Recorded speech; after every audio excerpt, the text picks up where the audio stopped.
Welcome to Patscast. I'm Brad Whitaker. The NFL draft is just around the corner, and the Patriots are going to have some tough decisions to make. Right now, the draft consensus seems to be at number 2, Jayden Daniels will go to the Washington Commanders, and Drake Maye will fall to the New England Patriots at number 3, at least according to a recent report by Adam Schefter. But at this point, we don't really know, and there is a real, more than significant chance that the Washington Commanders opt to draft Drake Maye at number 2, and that puts the Patriots in a bit of a pickle. Now, I know a lot of fans will say, well, then just draft Jayden Daniels. We'll be happy to see Daniels. I would certainly be satisfied. I think he would be a lot of fun to watch in a Patriots uniform, a quarterback we've never really had before. Even with Cam Newton, he couldn't really throw the ball, and Jayden Daniels most certainly can. So what if this happens? Because it is a real possibility. We saw Dan Quinn, the new Washington Commanders head coach, and their new general manager, Adam Peters, were attending Drake Maye's pro day, and at least Dan Quinn was really chatting it up with him, right? And if we're reading body language, he seems to really like the guy. And maybe that is an indication that the Commanders are thinking highly about Drake Maye and maybe do want to draft him at number 2. Remember, heading into this past college football season, Drake Maye was the consensus second overall pick behind Caleb Williams, and then he said he would be a number 1 in previous drafts because we haven't seen a guy like Caleb Williams come out of the draft in quite some time, and we're all hearing the comparisons of Patrick Mahomes with Caleb Williams, but Drake Maye would be a number 1 in most NFL drafts, and this is a very quarterback-heavy draft. So it's very possible the Commanders indeed want to draft Drake Maye, and the truth is, despite Adam Schefter's report that they want to go with Jayden Daniels, we don't really know what the Washington Commanders want to do at second overall. Adam Peters is a New England Patriots Bill Belichick disciple, meaning he is very secretive. He's not leaking things to the press.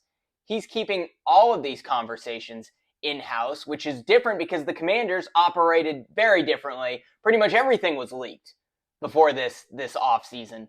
So the Commanders have a different strategy, right? They're going to keep this secretive, right? Probably until they are on the clock, unless they let that leak a little bit, which would be great for the Patriots because then they would have some time to work and make a more informed decision. But in all likelihood, that is not what's going to happen. So the Patriots are going to have their draft board, right? And they're going to rank these players in order.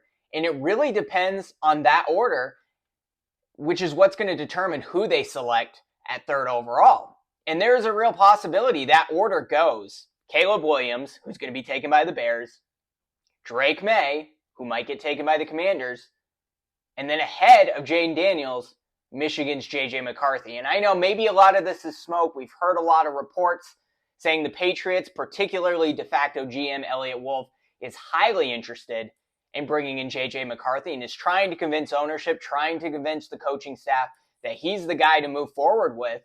And if that is the case, if they have McCarthy ahead of Daniels on the draft board, well, it looks like the Patriots are taking JJ McCarthy at third overall. And, you know, there is some merit to it. I'm higher on McCarthy than most if you've been watching the podcast. But if that is what they're going to do, I really hope they don't pick him at third overall. I hope they find an opportunity to get maybe a second or third team involved and trade back just a pick or two. And hopefully McCarthy is still there. Find a team that wants to select Jayden Daniels at third overall. Maybe that's the Vikings and you get a third team in there. So the Patriots are only moving back a pick or two and expect McCarthy to still be available. That way, you can gain an additional first round pick and address all 3 of your needs within the first 34 draft picks. Quarterback, obviously, left tackle, and wide receiver. And then you're off and running.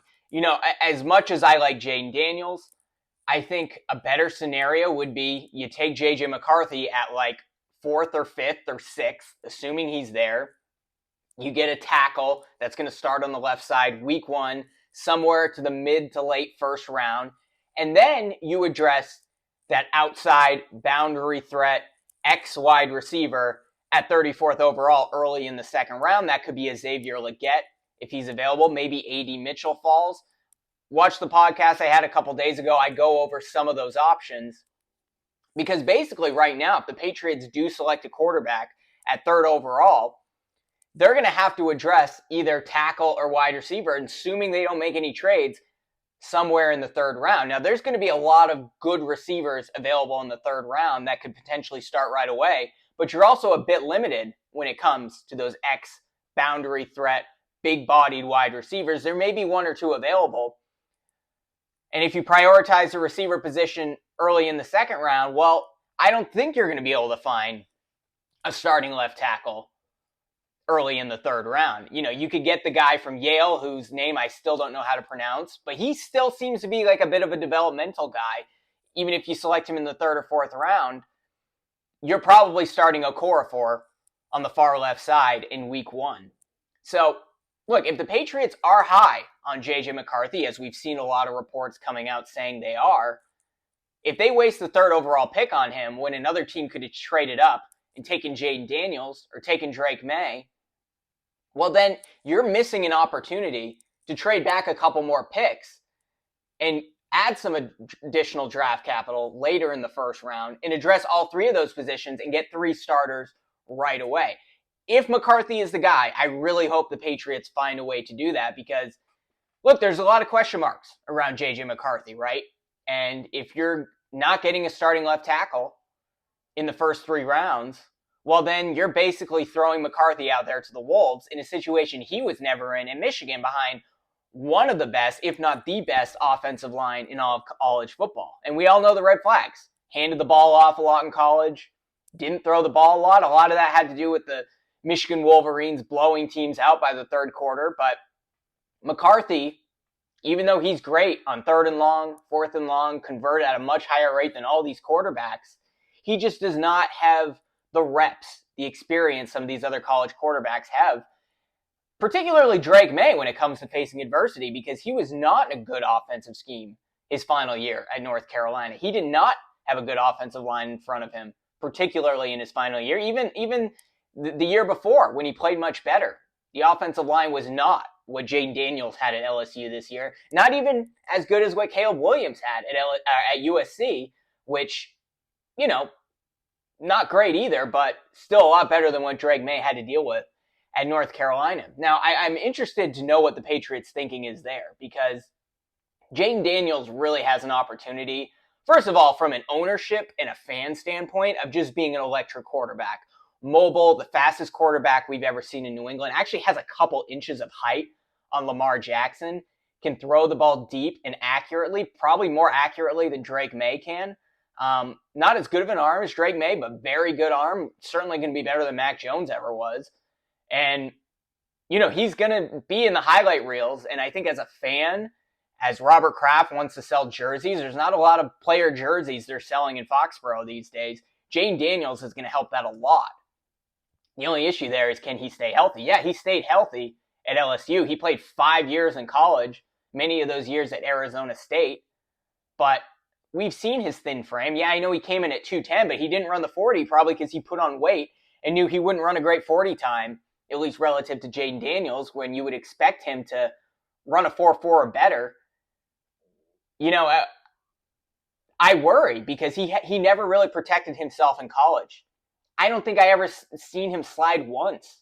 I mean, he always tries to get the extra yard, which, look, in the postseason is huge. You need a quarterback that's willing to do that. Certainly Jayden Daniels is willing to do that, but we want him out there. We don't want an Anthony Richardson situation who looked incredible for the Indianapolis Colts right up until he got hurt early in the season, and then it's like, all right, well, we thought we found our franchise starting quarterback, but can he stay on the field? That might be an issue with Jayden Daniels. And if Daniels didn't seem to have that issue, the skinny frame, putting himself in dangerous situations, these are going to be a lot more explosive defensive players he's going up against in the NFL. I think he'd easily be the consensus number 2 or number 3 quarterback in this draft. But you know that's a concern Elliott Wolf has, especially compared to JJ McCarthy, who is mobile, not as fast as Jayden Daniels, but mobile, elusive in the pocket, maybe not as elusive as Caleb Williams or not the strong arm of Drake Maye. But he can do all those things to a certain extent, and he does slide. He does protect himself. He even did it in big game situations in the national championship game, in the Rose Bowl. And maybe they say, look, we like the raw upside of Jayden Daniels more. We like his talent. We think he's going to be electric. He's going to sell jerseys. Patriots fans are going to fall in love with the guy, and they're not as high on JJ McCarthy, clearly. But we know JJ McCarthy is going to be out there for 17 games a year. And if we're running this Alex Van Pelt West Coast style offense where we really want to establish the run, throw a lot of dink and dunk throws to the running back, to Antonio Gibson, who they just got from the Commanders, maybe they opt to go with McCarthy.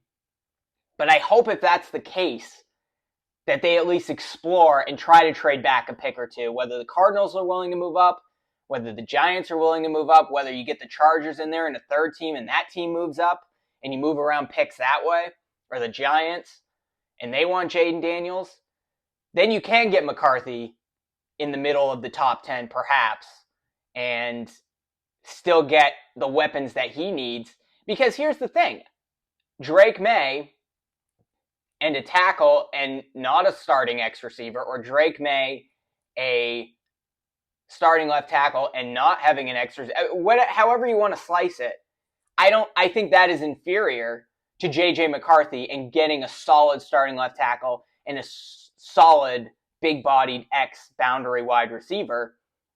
But at the end of the day, you're shopping for the franchise quarterback of the future.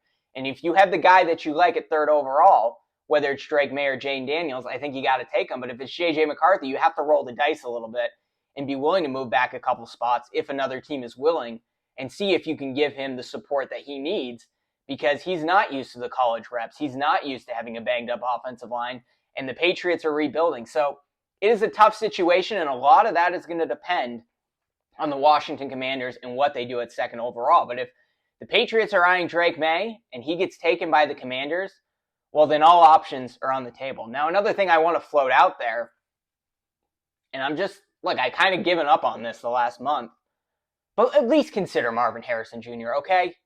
Then we don't have to worry about the number one wide receiver thing. He's got everything you need. Large size, efficient, polished route runner, can catch 50 balls, turns them into 80-20 balls, as Devontae Parker said he could do, which he did not in New England. He's going to be able to do all of those things. And then maybe you trade back into the first round and get a Bo Nix, or maybe Michael Penix Jr.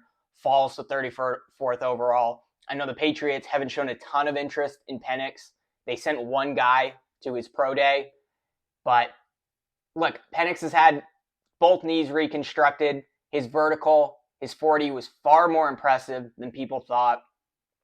I think he's going to be more of a pocket Donovan McNabb type quarterback, but who knows? We'll see what happens there. Or maybe you address all those positions and punt on the quarterback position for another year. I'm not a big fan of that personally, but you get a Spencer Rattler. Sorry, my dogs are going crazy. You get a Spencer Rattler or someone later and maybe develop them. I hope they're at least bringing in Marvin Harrison Jr. for a top 30 visit, having those conversations and seeing how that works out.